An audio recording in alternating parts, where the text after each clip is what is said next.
قام بتسجيلها والتأليف بينها محمد بن أحمد أبو ليلى الأثري، كان الله له وعفى عنه.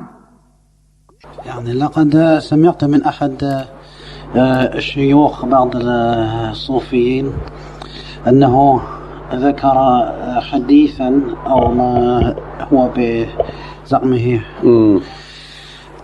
أن الرسول صلى الله عليه وسلم عاد مع أصحابه من الغزو، من إحدى الغزوات، فاجتمع بعض أصحابه، وقفوا في حلقة، مسك أحدهم بيد الآخر يذكرون الله، فمر عليهم معاوية بن أبي سفيان فقال: ما هذا اللعب؟ فقال الرسول صلى الله عليه وسلم: بل هو ذكر الله.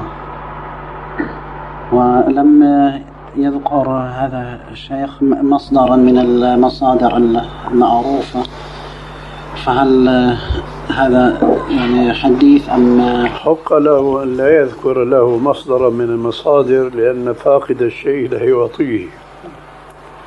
هذا حديث لا أصل له، وينبغي لطالب العلم البصير في دينه أنه كلما سمع حديثا من محدث به أن يقال له: هاتوا برهانكم إن كنتم صادقين. يقال له: من أين جئت بهذا الحديث؟ أهو في الصحيحين؟ أهو في السنن الأربعة؟ هل هو في المسانيد 10؟ هل إلى آخره. وبلا شك سيعجز عن الإتيان به لأنه لا وجود لمثله. ومعلوم أن هؤلاء الصوفية في سبيل تأييد انحرافهم عن دينهم يتعلقون ولو بخيوط القمر، أي يتعلقون بالأوهام التي لا حقائق لها.